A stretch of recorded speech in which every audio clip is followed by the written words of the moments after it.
and was pitching in an incredible way, in a noteworthy way, and he went down with the ship. Hey everyone, in this episode on Last Night of the Titanic, as we're talking about the culinary history of the ship, I want to mention a culinary experience I had recently, and that is with a company I've mentioned before on this podcast, and that's HelloFresh.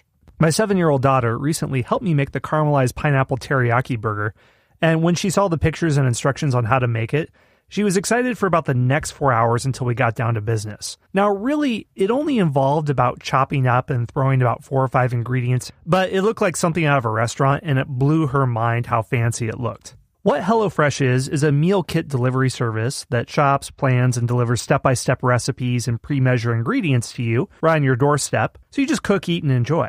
So these are simple recipes that makes conquering the kitchen easy, even though they look really fancy and foodie. They're pre-measured ingredients and easy-to-follow 6-step recipe cards that I can vouch will make people excited to make it, and it's delivered to your door in a specially insulated box, and it could be out there for hours and still stay nice and cool until you put it in your fridge or freezer. The meals come together in 30 minutes max. They call for less than 2 pots and pans and take almost no cleanup at all. You have 3 plans to choose from: the classic, the veggie, and family plan, with the option to switch between for when your tastes change.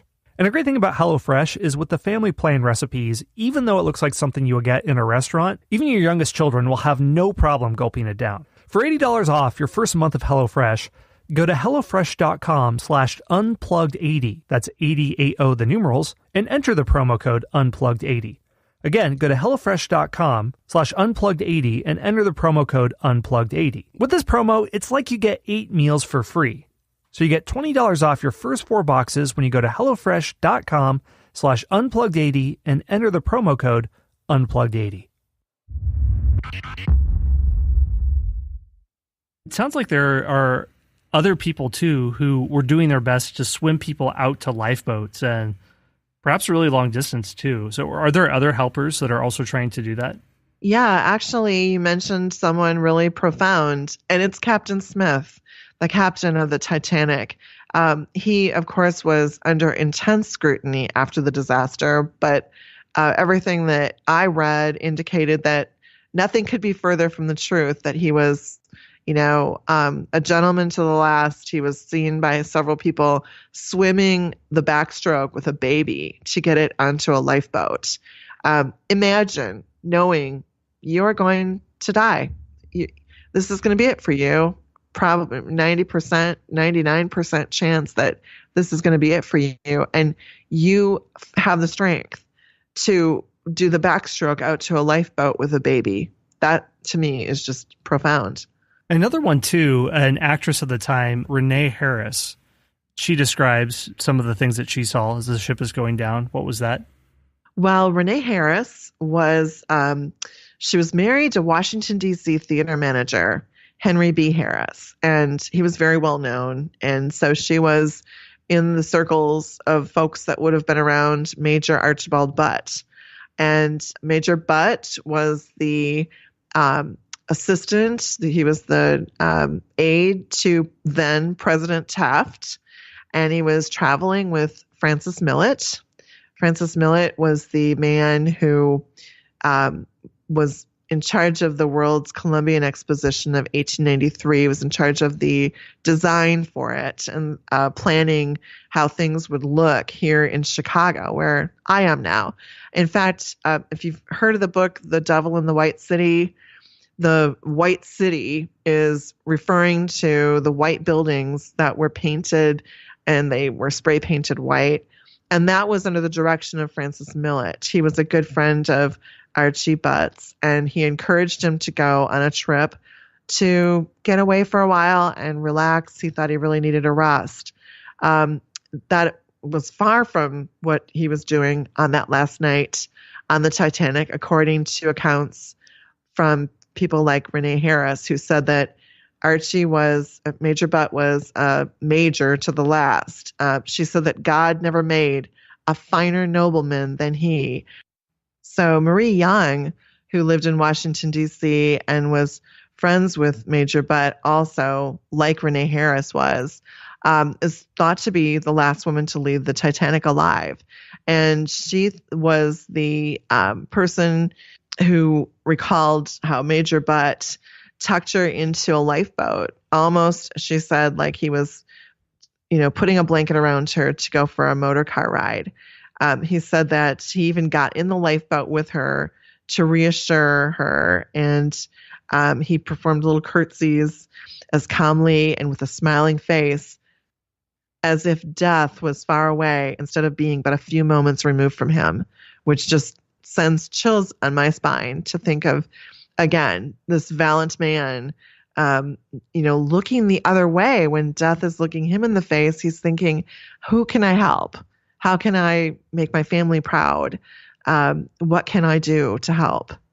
Right. And there's some quotes about him that I saw you mentioned where how incredibly calm he was when people think he's acting like he's at a reception. What did they say about him with that?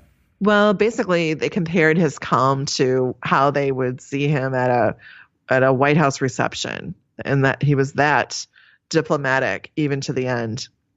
Yeah, and he threatens bodily harm to somebody else who's trying to get into a lifeboat before a group of women do. That's a really good story. What does he say with that? Right. He said, excuse me, but, no one gets in this lifeboat ahead of a woman, or I'll break every bone in your body, or something to that effect.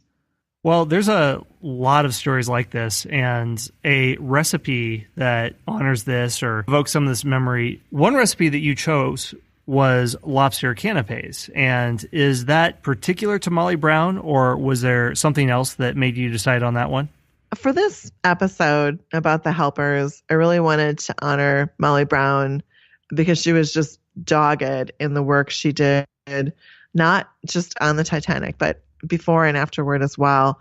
And one of the things, as I mentioned earlier, that she was known for were her lovely parties at home. In fact, one of the things I wanted to tell you, Scott, too, is that Molly was almost quirky in her entertaining. She would remove all the books, quirky in a good way. That's a compliment, I think. But she would remove all the books from her bookcases.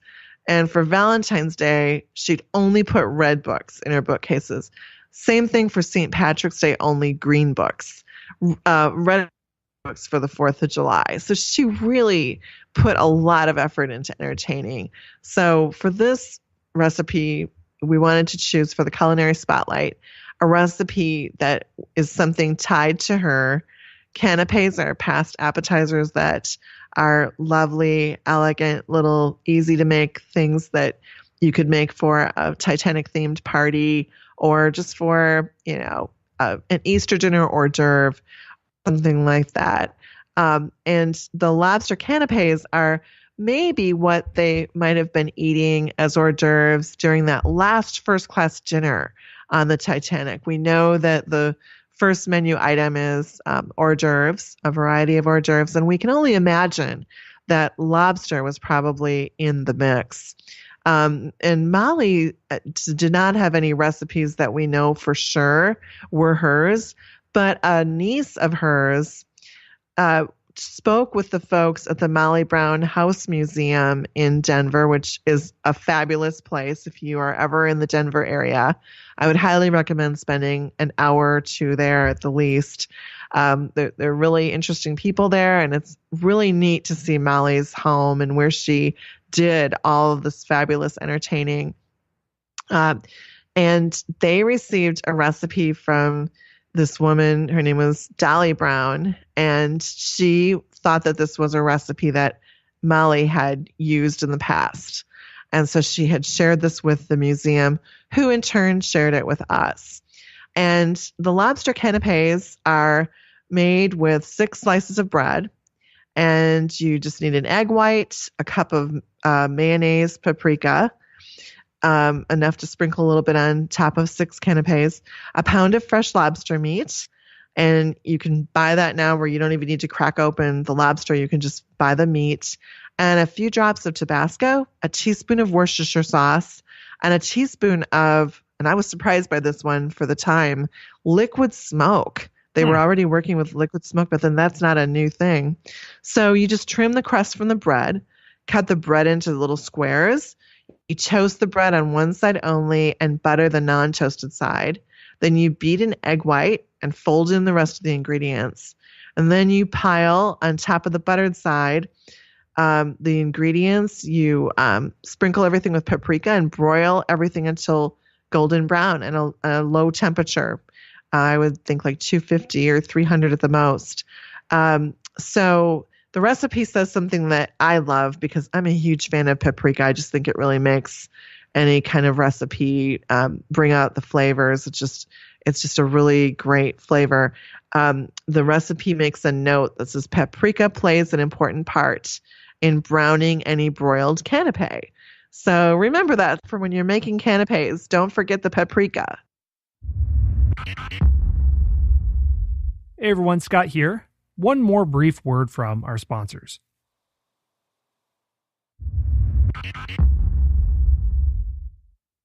There you go. I mean, that is comprehensive. It is historically accurate. It comes from her museum itself. Sounds really good. Win-win-win all around. And it's simple, too. It's very simple to make.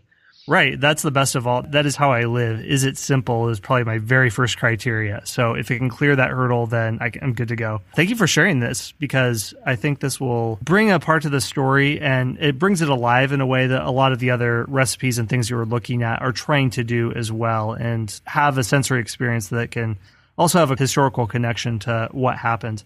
Well, that's all for this episode. And as always, if you want to take a second look at the recipe or go through it again, all of those are available in the show notes for each of these episodes.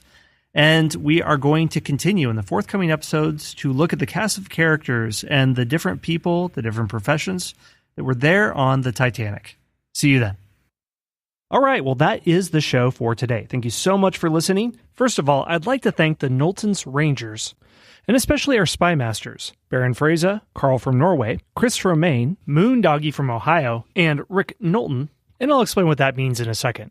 If you like the show, please leave a rating and review on the podcast listener of your choice, whether it's iTunes, whether it's Stitcher, Google Podcasts, whatever. Also, we have a Facebook page. You can join us there to keep up the discussion on latest episodes. And finally, if you really want to dig in deeper with this show, I encourage you to join the Knowlton's Rangers. The Knowlton's Rangers were an elite reconnaissance and espionage detachment of the Continental Army in the Revolutionary War, but it's also the name of the History Unplugged membership program. Learn how to join by going to patreon.com/unplugged. So here's what you get if you become one of the Knowlton's Rangers. If you join at the level of Scout, you can get early access to new podcast episodes, along with enjoying absolutely every single episode of the History Unplugged podcast ad-free. All 270 and counting episodes. If you join at the level of Intelligence Officer, you can also get access to premium episodes, like a multi-part series on the life of Audie Murphy, the most decorated combat soldier in World War II, or the 10-part series Ottoman Lives, a series that looks at the cast of characters that made up the Ottoman Empire, such as the Sultan, the Eunuch, the Harem Servant Girl, and the Soldier.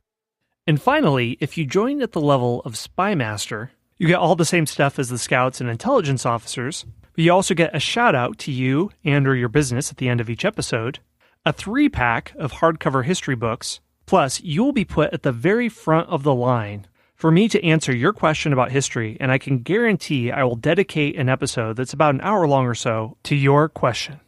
Sign up at patreon.com/unplugged. Again, that's patreon.com/unplugged. Anyway, those are the ways you can help out the show.